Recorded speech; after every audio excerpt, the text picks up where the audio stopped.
¿Qué tal, profesor? Mi nombre es Eduardo Alega, soy estudiante del C21 del cuarto ciclo.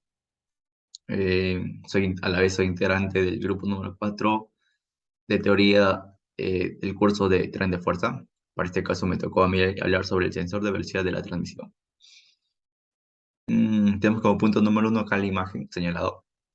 El 1 indica que es el sensor de velocidad de salida número 1. El número 2 está como el sensor de velocidad de salida número 2. Y el número 3 es el captor de velocidad de salida del convertidor de par. Yo les voy a hablar sobre cómo verificar si el sensor de velocidad de la transmisión está en óptimas condiciones de funcionamiento o en caso presente una falla, cómo detectarlas, tanto con el uso del multímetro y el osciloscopio. Pero antes de eso, le voy a hablar un poco sobre el sensor de velocidad, sobre este sensor de velocidad.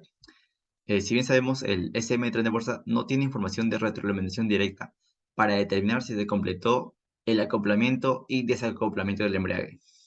El SM del tren de potencia utiliza la información del sensor de velocidad, incluidos los datos del sensor de velocidad del motor, para medir el deslizamiento esperado del embrague y las velocidades planetarias, para garantizar que la transmisión esté cambiando de acuerdo con el programa de aplicación almacenado en la memoria del SM. Eh, el sensor de velocidad del convertidor de par, es decir, el punto número 3, envía la velocidad del convertidor de par al SM de tren de potencia. En este caso tenemos un sensor pasivo que es de tipo de frecuencia magnética, es decir, que tiene dos hilos, que convierte el movimiento mecánico en un voltaje continuo. Una pastilla magnética típica consta de una bobina, una pieza polar, un imán y una carcasa. Este sensor produce un campo magnético que, al ser alterado por el paso del diente de un engranaje, genera un voltaje continuo en la bobina. Este voltaje continuo es proporcional a la velocidad. La frecuencia de la señal de voltaje continuo es exactamente proporcional a la velocidad, pero en RPMs. Ahora, los sensores de velocidad precisamente de la transmisión se pueden usar en pares. Los sensores a menudo se denominan superior e inferior, superior e inferior o primario y secundario, en referencia al rango operativo por el cual están diseñados. Aunque los sensores tienen un rango operativo óptimo, en caso de falla, el SM utilizará a señal del sensor restante como respaldo. El sensor de velocidad puede verificarse tanto para funcionamiento estático como dinámico. Con el sensor desconectado del arnés eléctrico de la máquina, una lectura de resistencia de la bobina captadora mediante medida entre pines debe indicar una resistencia de la bobina que es de aproximadamente 1075 ohmios. Algunas pastillas magnéticas pueden medir hasta 1200 ohmios. El valor de la resistencia difiere entre los tipos de pastillas, pero una medición de resistencia infinita indicará una bobina abierta, mientras que una lectura de cero indicará una bobina en cortocircuito. Ya. Procedimiento para verificar si está en un buen estado el sensor. Primero, vamos a pasar a realizar una inspección visual.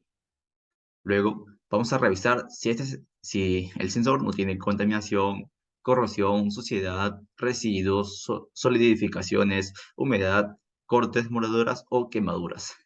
Luego, primero para identificar, lo primero que debemos hacer es identificar si es un sensor analógico o digital o si es pasivo o activo. Nota, el tipo de sensor que vamos a analizar es un sensor analógico. Por lo general, los sensores pasivos cuentan con dos cables. El primer cable señala a tierra y segundo cable a tierra.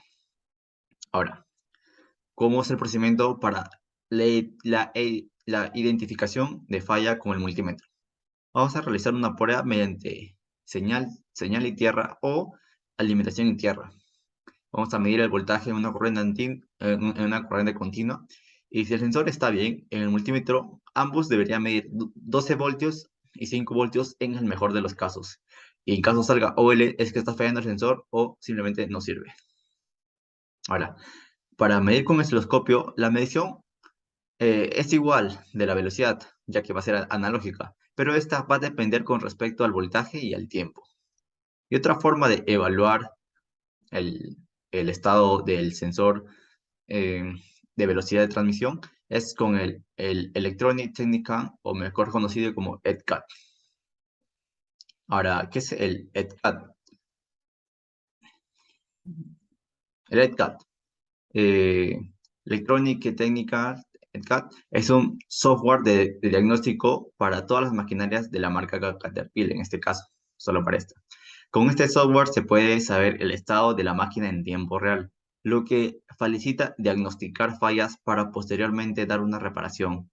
También se puede hacer flasheos de SM, cambios de parámetros, configuraciones, calibraciones, entre muchas actividades, que a la vez permite aumentar la productividad de la máquina.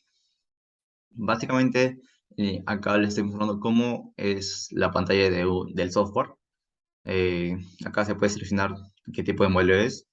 Y acá es cuando está la descripción de todo el equipo. Se mira el, los selenoides, los suministros, el número de piezas, el código de identificación. Ahora, pero precisamente, ¿cómo se hace la verificación con el ETCAT? Primero se realiza un pequeño cortocircuito entre señal y alimentación. Si este marca FMI04 o FMI03, eh, se podría decir que está bien. En caso de que el sensor esté malogrado, no marcará nada. Y si sale algún error, estará funcionando el sensor, pero con fallas. Tenemos como nota que el FMI03, según la lista de fallas de CAT, este es un voltaje por encima de lo normal o un cortocircuito a un corto de mayor voltaje. Y el FMI4 es parecido al FMI03, pero en este caso el voltaje está por debajo de lo normal o el cortocircuito a un circuito de menor voltaje. Eso sería todo. Gracias.